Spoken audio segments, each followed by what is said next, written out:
ശക്തമായി ഭാര്യയെ അടിക്കുകയും വളരെ മോശമായ വാക്കുകൾ കൊണ്ട് അവളെ വിളിക്കുകയൊക്കെ ചെയ്യാറുണ്ട്. പേടിച്ച് വിറച്ച് നിൽക്കുന്ന ഭാര്യമാരെ നമ്മൾ കാണാറുണ്ട്. ഭർത്താക്കന്മാര് മനസ്സിലാക്കേണ്ട ഒരു കാര്യമുണ്ട് കേട്ടോ. അവര് പേടിക്കുന്നത് നിങ്ങളെയല്ല, നമ്മളെയല്ല അവര് പേടിക്കണത്. അവരുടെ പേടി എന്താണെന്നറിയോ? ഞാൻ ഇവിടെ നിന്ന് ഇറങ്ങിപ്പോയി കഴിഞ്ഞാൽ എന്നെ നോക്കാൻ പിന്നെ ആരാ? അത് ബാപ്പായും ഉമ്മായും മരിച്ചുപോയൊരു പെൺകുട്ടിയാണെങ്കിൽ ഞാനിവിടെ നിന്ന് ഇറങ്ങിച്ചെന്നാൽ പിന്നെ ആരാണ് പടച്ചോനെ എനിക്കും എൻ്റെ കുഞ്ഞുങ്ങൾക്കുള്ളത് എന്നുള്ള ആദ്യമാണ് അവരുടെ മനസ്സിൽ.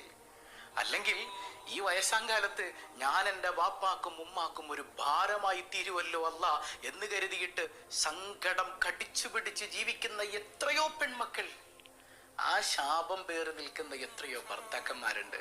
ഇതൊക്കെ ആണത്വമാണെന്ന് നിങ്ങൾ മനസ്സിലാക്കിയിട്ടുണ്ടോ? ഇതൊക്കെയാണോ ആണത്വം? അള്ളാന്റെ റസൂൽ സല്ലല്ലാഹു അലൈഹി വസല്ലമ തങ്ങൾ പറയുന്നുണ്ട്, ഏറ്റവും നല്ല ആണാരെന്നറിയോ? ഏറ്റവും നല്ല ആണാരെന്നറിയോ?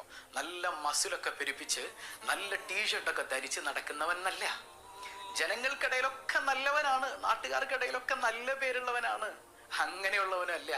ഏറ്റവും നല്ല ആണെന്ന് പറഞ്ഞാൽ സ്വന്തം പെണ്ണിന്റെ അടുത്ത് കെട്ടിക്കൊണ്ടുവന്ന പെണ്ണിനോട് മാന്യമായിട്ട് പെരുമാറുന്നവനാണ് ഏറ്റവും നല്ല ആണെന്ന് പഠിപ്പിച്ചു പരിശുദ്ധ റസൂൽ സല്ലല്ലാഹു അലൈഹി വസല്ലം. അല്ലാതെ നാട്ടുകാരുടെ മുമ്പിൽ നിങ്ങൾ ചമഞ്ഞൊരുങ്ങി നടന്നിട്ട് നല്ല മസിലൊക്കെ പെരുപ്പിച്ച് നടന്നിട്ടോ നിങ്ങൾ ആണാവില്ല. നിങ്ങളുടെ വീട്ടിൽ നിങ്ങളുടെ പ്രിയപ്പെട്ടവളോട് ഏറ്റവും മോശമായിട്ട് പെരുമാറുന്നവനാണെങ്കിൽ ആണത്വമില്ലാത്തവനാണ് നിങ്ങളെന്നാണ് ഈ ഹദീസിന്റെ ഭാഷ്യം നമുക്ക് മനസ്സിലാക്കാൻ കഴിയുന്നത്. അതുകൊണ്ട് നമ്മൾ നമ്മുടെ പ്രിയപ്പെട്ടവളോട് വളരെ ഹൃദ്യമായ നിലയിൽ, വളരെ പൊളൈറ്റായ നിലയിൽ സ്നേഹത്തോടെ പെരുമാറാൻ ശ്രമിക്കും.